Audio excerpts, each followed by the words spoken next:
All right, so you might remember this, Jesse. In 2014, Michigan passed a law that said that Tesla could not sell their cars in the state. Why did they do that? Well, we know why. The car dealers wanted to stop Tesla, and so they lobbied and wrote the law. Well, in 2016, Tesla sued Michigan, saying that their 2014 law not allowing direct sales to consumers was unconstitutional. So Michigan's Attorney General, Dana Nessel, has now settled with Tesla, and she says any Michigan resident may lawfully buy a Tesla and have it serviced in Michigan. So why did Dana Nessel just suddenly decide to settle with Tesla? She was not the one who started this whole thing. It was her predecessor, Republican Bill Shute. He was the Attorney General back in 2014. Oh, so she wasn't even in office. So No. she's just recently been elected. She was elected in 2019. Let's also remember that the governor who signed this bill, Rick Snyder, who's a Republican, he is no longer the governor of Michigan because he was voted out of office because Governor Gretchen Whitmer became governor in 2019. She's a Democrat. So basically, a lot of politicians have changed place since the law was enacted. And I think what happened was they looked at it and said, yeah, you're probably right. This is unconstitutional. Let's settle. Right. So they settled with Tesla. And the settlement now allows for Tesla to sell cars there. Now, under the settlement, cars will have to be titled in a different state and transferred to Michigan. So they basically allowed this loophole. So it's not as simple as it sounds. Basically, you're going to have to title the car in another state. Now, the problem with that is if you title the car in most other states, you'll have to pay that state's sales tax. And then you'd have to pay Michigan sales tax once you move it over, I'm assuming, right?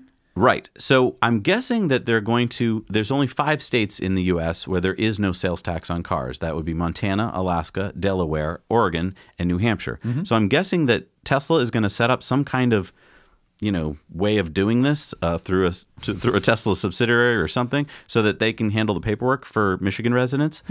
So that's a pain. Plus, you're going to have to pay a title fee in that state. So you're basically paying more than you should.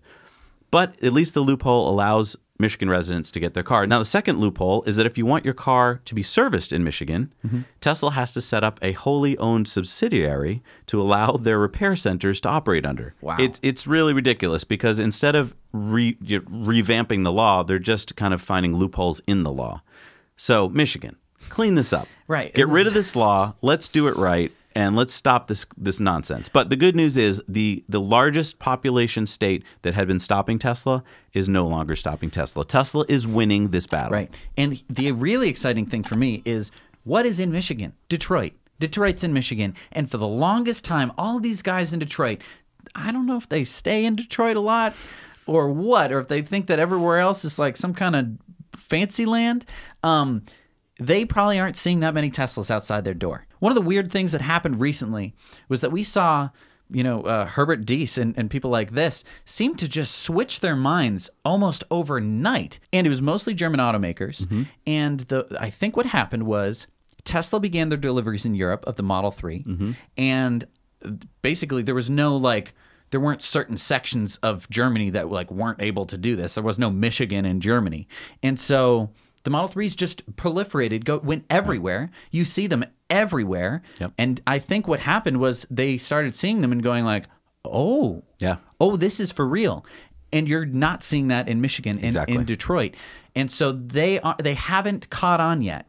And I think that this lawsuit could be a really big stepping point in EVs. Yeah. Because I think that there's going to be a huge surge of Model 3 sales in Michigan now that it's going to be actually possible. Right. And I think that a lot of GM and Ford people, they're all going to start seeing these cars around. Right, because if you couldn't get your car serviced in Michigan, I would be hesitant to buy any kind of car that couldn't have a service center. Right. And so now that you can. Right. And we've met people in Michigan who own a Model S or Model X, and they were really cool, but they weren't most people in Michigan. Right. So I think that this is going to be huge. Yeah. It's going to be huge. We don't even understand the gravity of this. I agree. Thanks so much for watching this Now You Know clip. Head over to Now You Know channel for full episodes of Tesla Time news and in depth.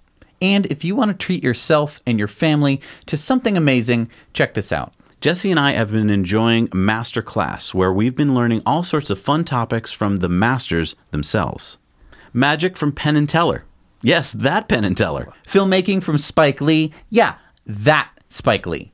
TV writing from Shonda Rhimes. acting from Helen Mirren. And so many more. Click the link down below to support our channel and experience what it's like to learn from the masters at Masterclass.